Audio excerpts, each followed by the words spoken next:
Over the past few months, I've been dropping 2 words out of my vocabulary as much as possible. And not that they're good or bad or anything like that, it's just they frame things a little wrong, in my opinion. So in today's podcast, I'm going to talk about those words and what to do instead, really, the way to think instead. And it really will open your mind and open your heart and open your emotions and all that to a different way of looking at things. I'm Steven Webb, and this is Stillness in the Storms, the podcast that just helps you to live a little more with inner peace and see things a little different. I'm paralysed from just below the neck. I've been paralysed since I was 18, and that gives me a little different perspective on life. And I'm a meditation and mindfulness coach, and currently I'm the mayor of Truro. And whenever I say that, mayor of Truro, it's like, wow. You know, the town I grew up in, this little humble town of 20,000 people, and I'm the mayor. I just think that's incredible. I still do. I've been mayor now for about 3 months. I still think it's absolutely amazing. But anyway, you can find out a little bit more about me, stephenwebb.uk. Very simple. From there, you can email me. You can download my 5 simple practices for inner peace. You could treat me to a coffee if that's what you want to do. You can also find out where my main website is. You can find out my social media. And like I say, drop me an email. Download that. 5 simple practices for inner peace. But yeah, today let's talk about dropping these 2 words really when we think about different things. And these 2 words are good and bad. I used it in the intro really. These words are not good nor bad, but we make them good or bad. It's like everything in life, we either label it as good or label it as bad, when really it's just something that we find unpleasant or we find pleasant. You know, some of the things that I find bad, some people don't mind. You know, Marmite. Marmite for one of them. And, you know, certain foods that we find good or bad, really it's not good nor bad. It's just different to us. But how can we frame it differently? And the more I think about this recently, the more it makes sense. And if we look at everything as healthy or unhealthy. Now, I know we immediately jump to food on that, or we jump to lifestyle. But let's think about this for a minute. Let's think about it a little bit different. I haven't done a podcast for the last couple of weeks. Simply, I was really poorly. I was quite unwell, and I don't think I've ever felt so nausea in my life. Never felt that sick. The doctor put me on one type of antibiotic because they thought it was a UTI. Then they put me on another one. They changed it midway. And then they put me on anti-sickness tablets. I spent 2 days in bed, and I haven't spent a day in bed for about 15 years. Because I'm prone to pressure sores and things like that, I look after myself as much as possible because I just don't like spending any time in bed. But yeah, that's why I haven't done a podcast for a couple of weeks. But even that, it's not good nor bad. It wasn't a bad time. It was, a little unhealthy. And when we use the words healthy and unhealthy, they haven't got the connotations of good or bad. It doesn't conjure up those feelings inside. So let's go through a few things that we can deem as healthy or unhealthy. And I want you to think about it in your life over the next week or so. And are you looking at something as good or bad or healthy or unhealthy? You know, I don't know if you ever heard of the Enneagrams.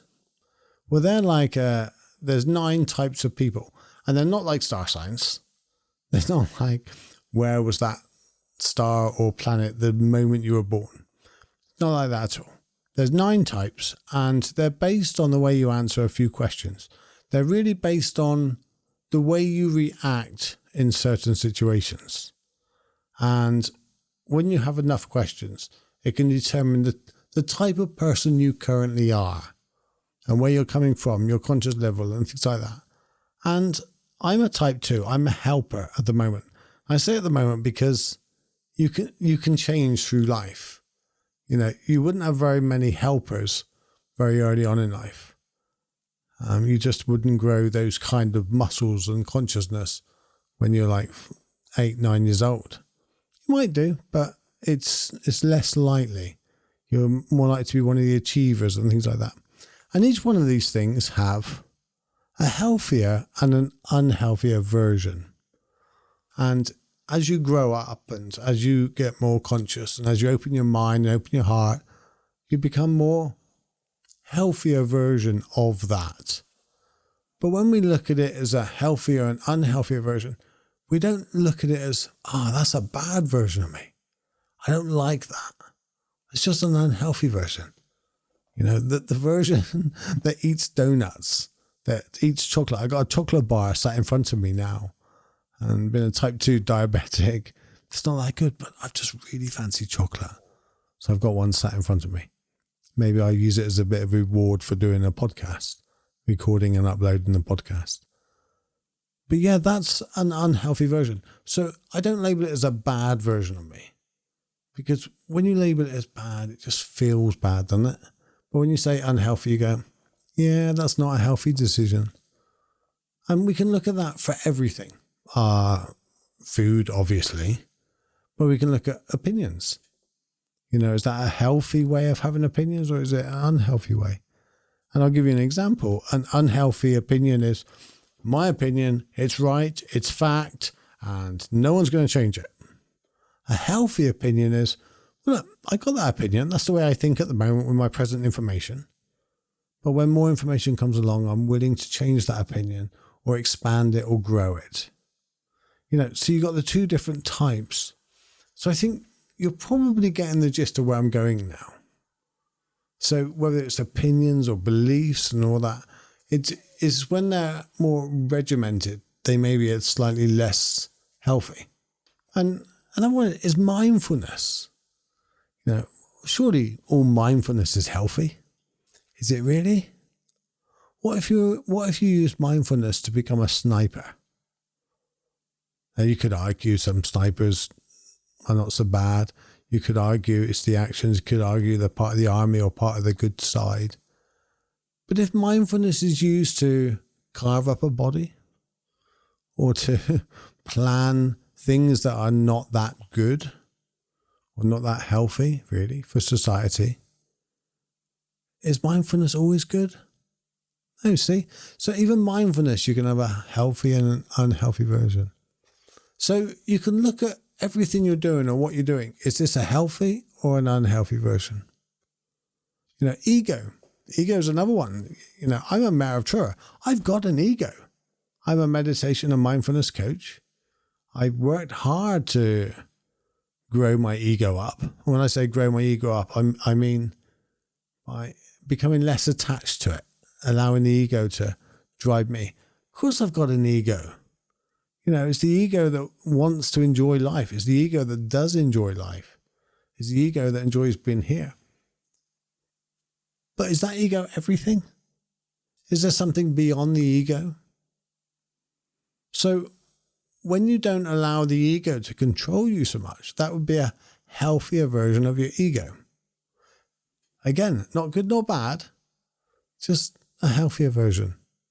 And an unhealthy ego, no, I'm the most important person in the world. I'm a narcissist.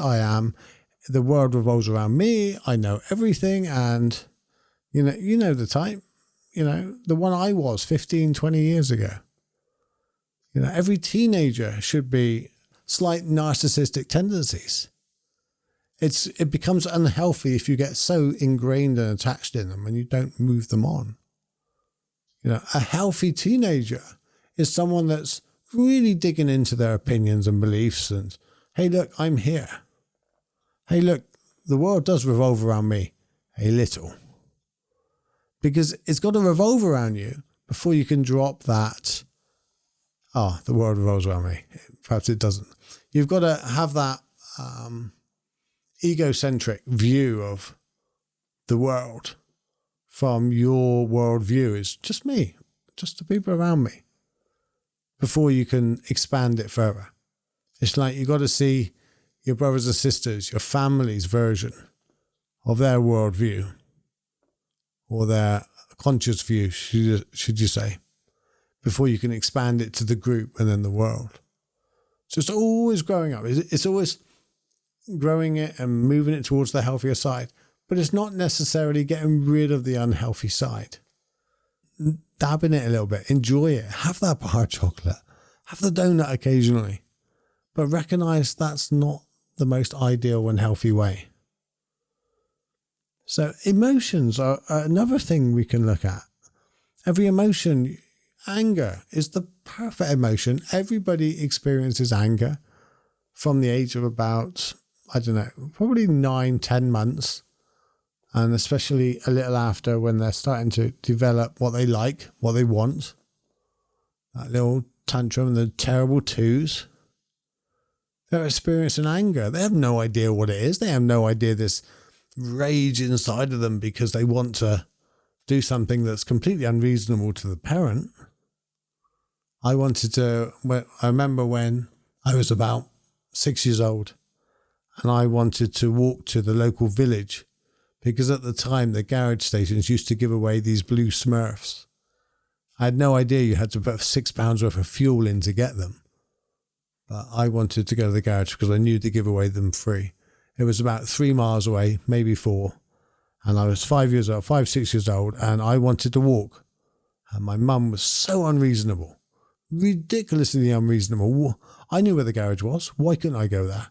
And I was so angry. I was bawling my eyes out. I was kicking the washing line outside. Yeah, that's an unhealthy version of anger. But I didn't know no different at the time. You've almost got to develop that unhealthy version before you move to the healthy version. It's the same. Another emotion is like empathy. The unhealthy version, I've done a podcast of that. And I'll put a link to it below this podcast to make it easier for you. But I've done the unhealthy and healthy version of empathy. And really, unhealthy, there's a lot more to it than this, but an unhealthy version of empathy would be that you're feeling everybody's emotions deeply and you're taking them on and you're finding it hard to cope in life and you're absorbing all the world's problems. Now, it's not a bad thing to feel other people's problems, the world's problems. But if something happening the other side of the world that you have no control over is literally paralyzing you and stopping you from living your life, then that's an unhealthy version of empathy.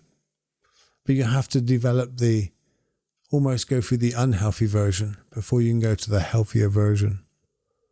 You don't move on to an uncaring. You move on to the ability to recognize the feelings of others, but not holding and carrying them yourself. We often get attached to other people's feelings like they're our own. And then the unhealthy version of a type 2, like I said in the Enneagram, is to manipulate and to really feel other people's emotions and get absorbed in them. And yes, I'm a manipulator, I confess. And when a friend of mine texted me one day and said, Stephen, you so manipulate the situation, you're a manipulator. I was so angry. I think I texted her straight back and said, no, I'm not. How dare you call me that? And then I read about the Enneagram, and one of the traits of the helper is they're manipulators. And it's an unhealthy trait to have. I suppose manipulation can be unhealthy and healthy as well. Because what would it look like? An unhealthy manipulator is the manipulating it for my own gain. If I buy you something nice, you have to stay with me. You have to do what I tell you. Guilt you into things, using guilt and shame to get them to do something. If you love me, you would tidy up the bedroom. That kind of, we all do it as parents. I've done it so many times. That's the unhealthy manipulator. But the healthier version is finding a way that benefits them as well. Show me your system on tidying up the room and teach me how you do it. That kind of way. And you empower them as opposed to. But that's a whole different podcast, that is. Not one that I'm sure I'm qualified to do. Or certainly for me, when I started looking at things through the healthy and unhealthy, it really has changed the way I see different things. It's taken that harshness and the prickliness off things like anger I get angry. Okay, so I should be angry. There's kids starving in the world. So I should be angry. There's people manipulating the democracy. People are doing it for themselves, things like that. I should be angry about that. But what's the healthy version of angry? The healthy version is recognizing I'm angry and doing something productive about it if I can. If I can't, then let it go. The unhealthy version is phoning everybody, running around, jumping up and down and screaming and, like as if you're doing something about it, but you aren't really doing anything about it at all. That leads us on to really, not the last thing, but actions. Healthy and unhealthy actions. Whether or not you say something or whether or not you're not very nice to someone, that'd be unhealthy. Or you can be kind. Same as meditation, you have healthy and unhealthy. So think about your life. Think about the different things you do, the different emotions you have, the feelings, the beliefs, and compare them to when you're eating food. Is this a healthy thing or an unhealthy thing at the moment? And you'll be less judgment of yourself. You'll be less having a go at yourself. So you won't be so hard on yourself. And it will free your ability up to be able to go, do you know what? That wasn't the best way of dealing with that. That wasn't the healthiest way of dealing with it. So yeah, hopefully that helps. You can head over to stevenwebb.uk. And that's like my interim linking website that's got all the links of different things. You can email me. You can download my 5 simple practices for inner peace. You could treat me to a coffee or find all the rest of these podcasts from Stillness in the Storms. Links on iTunes, Spotify, Google, or my meditation podcast. So thank you guys. Thank you for hanging in there. Thank you for all the emails I get every week.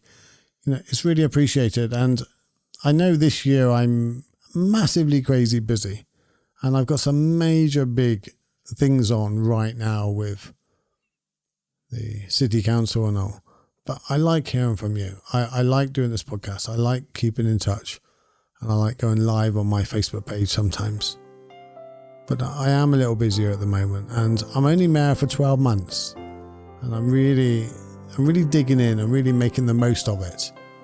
12 months is just the perfect long enough so that you can do something with it, but short enough that you've got to get on with it. So that's why I'm pretty busy and that's why I missed some weeks on the podcast. So I just say thank you for persevering with me. Thank you for being there. Thank you for the love and the appreciation you give me.